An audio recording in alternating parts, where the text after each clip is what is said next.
Está el diputado nacional de Cambiemos, Luis Petri, con nosotros. Buenas noches, Petri, ¿cómo está? ¿Qué tal, Franco? ¿Cómo estás? Buenas noches. Gracias por estos minutos. Quería preguntarle por estas declaraciones del jefe de gabinete, de Cafiero. Bueno, es absolutamente falso. Lo primero que debería hacer Cafiero es concurrir al Congreso de la Nación. Hace muchísimo tiempo que no lo hace y está incumpliendo la Constitución Nacional. Todos los meses se tiene que hacer presente, tanto en la Cámara de Diputados y en la Cámara de Senadores, y dar explicaciones. Y más en tiempo de facultades extraordinarias, de excepcionalidades, de estados policiales como el que tenemos ahora, donde tendría que haber ido y explicar, entre otras cosas, por qué la República Argentina no cerró acuerdo con Pfizer cuando el país se habían efectuado estudios clínicos a más de 6.000 argentinos y cuando existía una prioridad para la adquisición de 13 millones de vacunas por parte de la República Argentina, y se hizo una ley de vacunas a imagen y semejanza de los pedidos de Pfizer. Sin embargo, ese contrato no se pudo celebrar. Vos lo mencionabas recién también. Con AstraZeneca pasó otro tanto, pagamos el 60% de 22 millones de vacunas y recién tenemos 800.000. Otro caso fue el convenio que se celebró con COVAX, con el mecanismo COVAX, donde la República Argentina rechazó la posibilidad de recibir las vacunas correspondientes a la mitad de su población y solamente acordó por 9 millones de vacunas.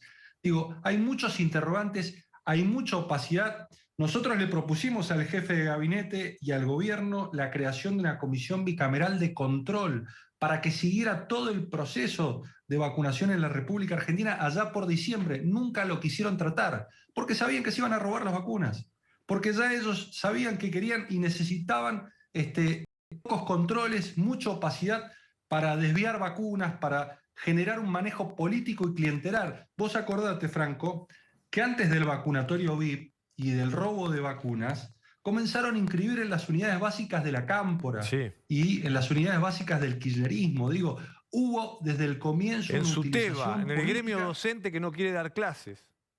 Ahí Exactamente, vacunan. desde el comienzo hubo. Digo, entonces, ahora el presidente de la Nación dice que va a denunciar a Patricia Bullrich. Es un inmoral el presidente de la Nación, porque ya hubo un hecho de corrupción respecto de las vacunas y fue el vacunatorio VIP y fue el robo de vacunas que se generó. No es nueva la corrupción en la República Argentina y este gobierno no nació de un repollo. Este gobierno es el sucesor del gobierno más corrupto de la historia que gobernó durante 12 años la República Argentina. Digo, entonces, extremada opacidad, falta de transparencia, ocultamiento de datos, poca información respecto del plan de vacunación y hechos de corrupción que han habido incluso durante la pandemia, tanto en la vacunación como en los testeos. Lo que pasó Sí, sí.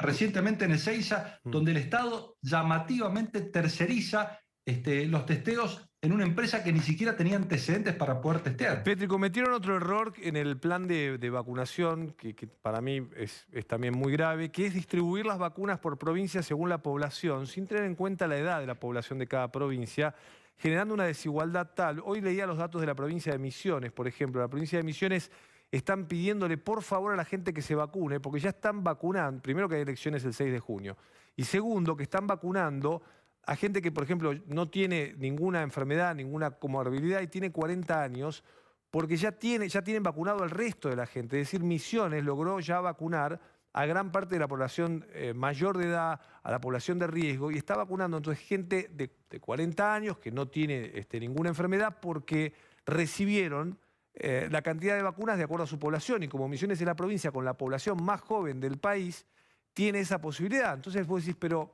¿cómo no pensaron un plan de vacunación donde no importa si sos misionero, cordobés, porteño o bonaerense? Lo importante es la edad que tenés y la enfermedad y el riesgo ante el virus. No importa dónde vivís, Franco, es que han sido no importa la unos dirección de tu casa.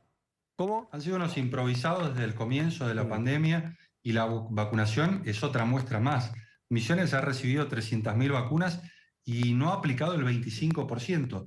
Y entre otras cosas, más allá de la ineficacia en el plan de vacunación, tiene que ver con esto que vos mencionabas, este criterio poblacional. Vos tenías que tomar como criterios a la hora de repartir la vacuna la población en riesgo, la población mayor de 60 años, digo, y a partir de allí hacer una distribución equitativa en todo el país, pero no conforme a un criterio poblacional o censal, sino conforme a los criterios que el propio Ministerio de Salud estableció que eran prioritarios a la hora de vacunar. Personas mayores de 60 años, personas de riesgo que eran 5 millones, personal de la salud y personal de seguridad. Digo, esas eran las personas que tenían que ser vacunadas prioritariamente. Después, con el escándalo del vacunatorio VIP, surgió esta suerte de personal estratégico que se amplió para darle cobertura a todos los que habían sido indebidamente vacunados, empezando por Zanini a la cabeza, ¿no? Tremendo, tremendo. Y le quiero hacer una pregunta más y tiene que ver con la agenda judicial de Cristina Kirchner y de Alberto Fernández, que es el nombramiento del procurador, y que ahí veo una diferencia muy importante y le quiero preguntar a usted. Hay senadores ya del kirchnerismo que sostienen que Daniel Rafecas en realidad es el candidato al jefe de los fiscales de la oposición, de Cambiemos, y que por eso no van a acompañar el pliego o la votación de Daniel Rafecas. Lo leía hoy, me pareció muy impactante, ¿no? O sea, para el kirchnerismo, Rafecas es el candidato de ustedes para ser jefe de fiscales. Esto demuestra, Franco, que la obsesión del oficialismo y particularmente del kirchnerismo es poner un procurador militante que defienda los intereses y sea un defensor de las causas judiciales que tienen como protagonista a todos los kirchneristas por hechos de corrupción de la gestión pasada. Lo cierto es que las mayorías que se exigen para promover un procurador conforme a la ley actual, que Dios quiera no se modifique, y eso es lo que estamos haciendo fuerza para que el kirchnerismo no obtenga una modificación a la ley del Ministerio Público, exige 2/3. Y esos 2/3 suponen nada más y nada menos que un fuerte consenso político. Y claro está, ese consenso político se tiene que dar entre oficialismo y oposición, con lo cual no puede, en caso de que exista acuerdo, no puede ser el candidato de un partido, sino que tiene que ser el candidato, en definitiva, que reúna los acuerdos que garanticen, particularmente una condición que es imprescindible para el ejercicio del cargo: independencia y autonomía. ¿Por qué? Porque tiene que juzgar al poder, porque tienen que enfrentar a las bandas narcotraficantes en la República Argentina, tiene que ir contra los poderosos y contra el crimen organizado. Y para eso tiene que tener muchísima legitimidad política, y esa legitimidad política se consigue con un gran acuerdo, no siendo el procurador de una facción o partido para defender y para garantizar la impunidad del kirchnerismo, sino siendo un procurador que está al servicio de los intereses de la nación. Gracias, Petri, buenas noches. No, gracias a vos, Franco. Muy amable.